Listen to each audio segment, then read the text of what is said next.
Assalamualaikum warahmatullahi wabarakatuh.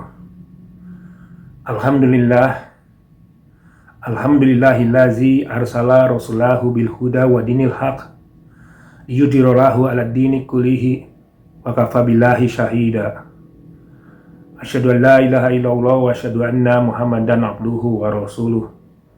Rabbi shrah li sadri wa yassir li amri wahlul 'uqdatam min lisani yafqahu qawli.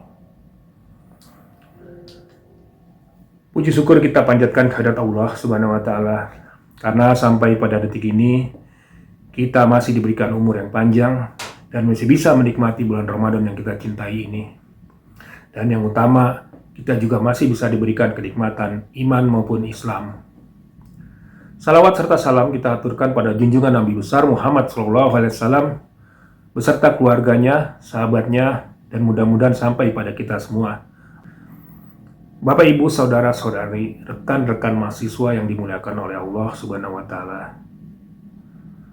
Emosi dalam pengertian psikologi adalah suatu perasaan dalam diri manusia untuk bertindak atau melakukan sesuatu. Emosi merupakan sesuatu yang bersifat manusiawi. Emosi itu bisa positif, bisa juga negatif.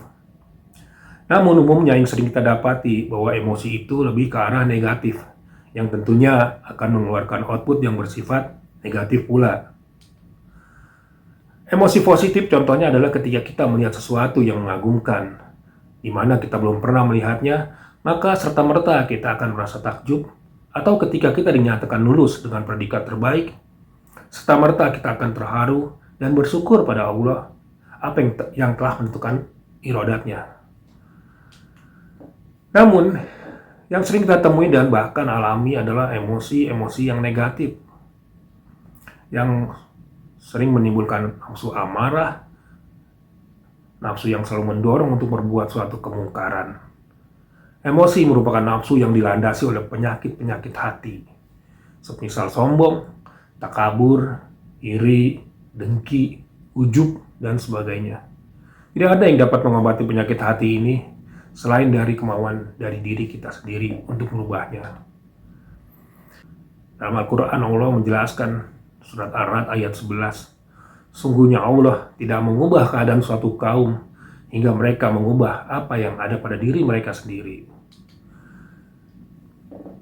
Bapak, Ibu, Saudara-saudari, rekan-rekan mahasiswa-mahasiswi yang dimuliakan oleh Allah Subhanahu wa taala. Mengendalikan emosi menjadi aspek penting dalam Islam ketika manusia menjalani kehidupannya, agar hidupnya dapat memiliki arti bagi dirinya sendiri maupun orang lain. Karena jika emosi tidak dapat dikendalikan atau dikontrol, maka akan berdampak kemudaratan yang akan menimbulkan kerugian bukan hanya bagi dirinya dia sendiri, tapi juga bagi orang lain. Lalu, bagaimana Islam berikan tuntunan agar kita dapat mengelola emosi dengan baik? Bapak, Ibu, Saudara-saudari, mahasiswa-mahasiswi yang dimuliakan oleh Allah Subhanahu wa taala. Ada beberapa cara menurut ajaran Islam dalam mengelola dan mengendalikan emosi atau amarah. Yang pertama, berwudu. Dalam satu hadis Rasulullah yang bersumber dari Imam Ahmad dan Abu Daud, Rasulullah mengatakan bahwa sesungguhnya marah itu dari setan, dan setan diciptakan dari api, sementara api akan padam ketika terkena air. Maka jika di antara kalian ada yang marah, maka berwudulah. Itu tuntutan Islam tentang tahapan pertama bila kita ingin mengendalikan emosi. Terus yang kedua, ta'awudz. Sebagaimana dinukilkan dalam hadis yang bersumber dari Imam Tabrani, Rasulullah mengatakan bahwa jika salah satu kalian sedang marah, lalu ucapkanlah A'udzubillahi minasyaitonirrajim, maka hilanglah marahnya. Yang ketiga adalah mengingat akan Allah. Ini kita bisa di surat Ali Imran ayat 134 kita bisa lihat yang arti lepasnya, wahai anak Adam, ingatlah kepadaku saat engkau marah, aku akan mengingatmu saat aku marah. Dari ayat itu kita bisa dapati bahwa Allah meminta kita untuk mengingat akan Dia ketika kita sedang marah. Hal ini jelas. Mengapa? Tentunya agar hati kita menjadi tenang.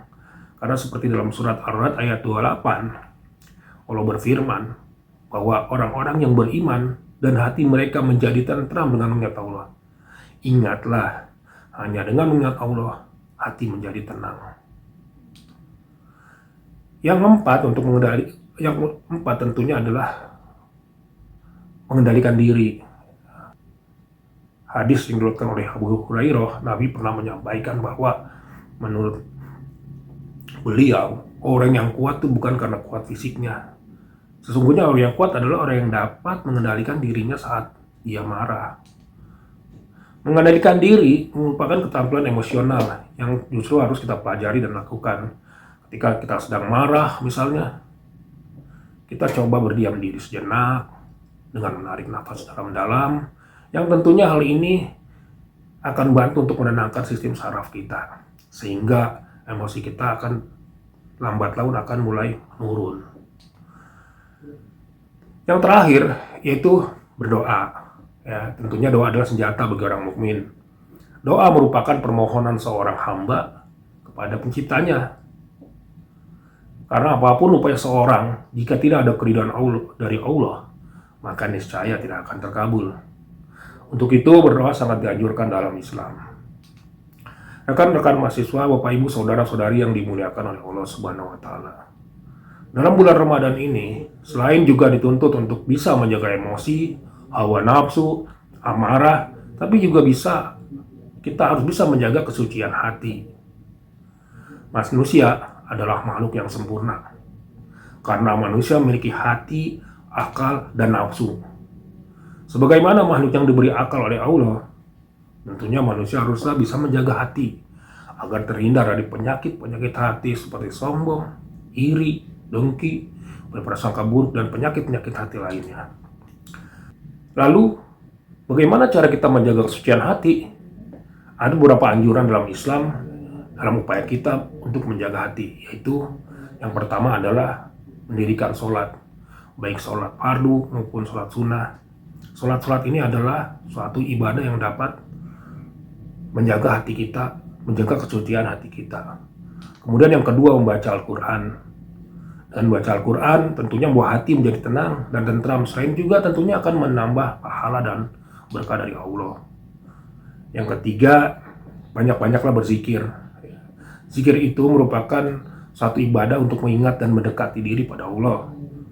Banyak zikir, karena dengan banyak zikir artinya kita banyak mengingat Allah, dan hanya dengan mengingat Allah maka hati kita menjadi tenang. Akhir kata, saya mengucapkan selamat berbuka puasa. Semoga puasa dan semua amal ibadah kita diterima oleh Allah Subhanahu wa taala. Mohon maaf jika ada kata-kata yang salah atau menyinggung perasaan. Wabillahi taufiq wal hidayah. Walakum minkum. Wassalamualaikum warahmatullahi wabarakatuh.